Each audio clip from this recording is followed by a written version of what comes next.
that my stepdad had to rescue me. I remember that. Right. Like, you can remember stuff from 36 years ago. It is possible. But the problem with this story is that they were drinking, they were underage, they were really young. Okay, so you're dealing with all these factors. There was some sort of interaction physically. You know, was she somewhat willing? Was she somewhat into him? Was she completely resistant to it? I don't know. She doesn't know. He doesn't know. But there's no demonstrated pattern of him doing awful things. And then on top of that, there was a couple, at least two people, that had completely fraudulent claims. Right. That came out, and they were ideologically opposed to him, so they had concocted these stories that turned out to fall apart. Here's my feeling on that. If someone does that intentionally, they should receive the same kind of punishment. I could not agree with you that more. someone would get if they were convicted of those acts. I've written an article on this, actually. It's true. If you falsely accuse someone of rape, intentionally falsely accuse someone of rape, you are literally subjecting them to the punishment of rape. What if the prosecution goes through? What if that person winds up getting incarcerated, locked in a cage, separated from their family, taking away their ability to earn a living? You should be treated the same way you were trying to get them to be treated. I think it is almost an equal act to rape itself. You know, I hope I don't. Almost. I hope because I don't. It doesn't have physical violence. I'm going to go further than you. Maybe it's going to get me into trouble. I almost would argue that it is more diabolical because the rapist does a horrific act on you once. Every single morning that you wake up as a false accuser, knowing that you have put this person in prison, and you go about your day, you're engaging in this form of rape, if you like. So I would disagree with that because I think if you rape someone, that person who got raped has to deal with that. The real pain of being physically violated and over the guy and over who's again. in prison for 25 years and getting raped by 7 guys. Guys got to learn how to fight. Learn how to keep your butt cheeks closed and keep moving. No. By the way, both of them are awful. I think the rapist is far more awful because he's physically doing something. I had a guy on my show. Maybe, you know, I've had maybe not as many people as you have, but I've had quite a few amazing people on my show.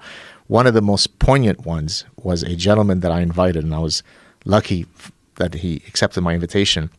I think his name is David McCallum. So maybe last January, he had been released from, I think, almost 3 decades in prison for a murder that came out that wasn't him who did it. Oof. Now, the reason why I invited him, more than just because it's an incredible story, is that I had seen his response to the unimaginable injustice that he had gone through. I think he went in when he was 17, and now he was in his late 40s. And he had such grace, such lack of anger. I mean, it literally was, he was Buddha. And so I thought how powerful it would be to have this person come on my show, if only to tap into this unbelievable ability. I mean, and I told him, I think, on the show that if it were me, I would be so eaten up by anger, by a sense of revenge. I want to burn the whole planet down. Anyways, this is a great guy. You should definitely check him out. He's written a book about it. It's really an amazing story. Yeah, false accusations are awful, and people who lie to try to punish someone who didn't do anything. That's an awful crime, and I think it should be equal in punishment to the crime that you are falsely accusing someone of doing. I really do. I think that's the only way to stop it. The real problem is with false rape accusations is that there's very little punishment at all that happens to the women for the most part, or the men who accuse men of falsely raping them. There's very, very little happens. Why do you think that is? I don't know. I don't understand. I don't understand why people don't think about it as the horrific thing that it actually is.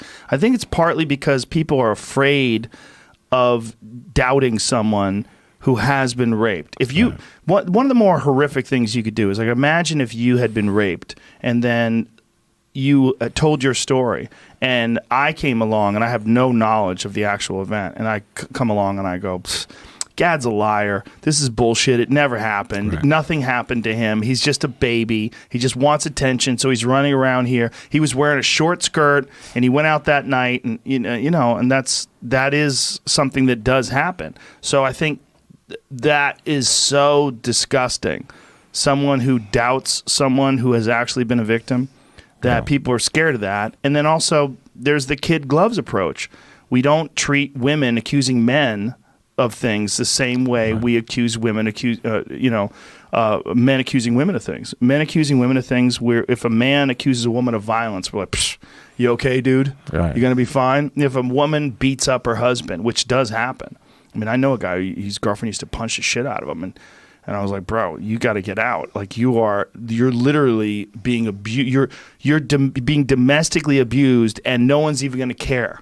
Right. Do you understand? Like, you got to get out of this relationship because, look, if you were hitting her, if a man is hitting a woman, man, lock that motherfucker up. That's how I feel, and I'm sure that's how you feel too. That guy's a piece of shit. Of course. But if a woman hits a man, I'm like, keep your hands up, man. Don't let her hit you.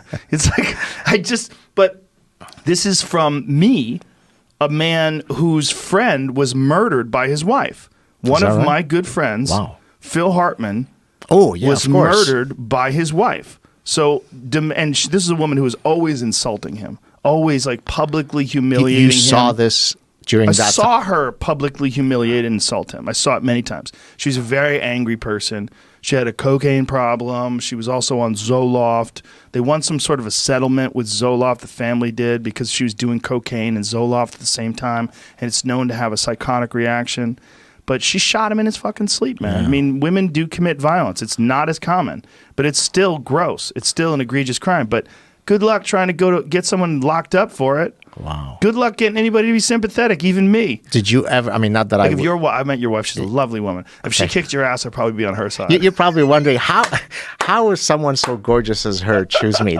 You're thinking that, you're aren't a lovely man. Oh, aren't you sweet? You know I love you.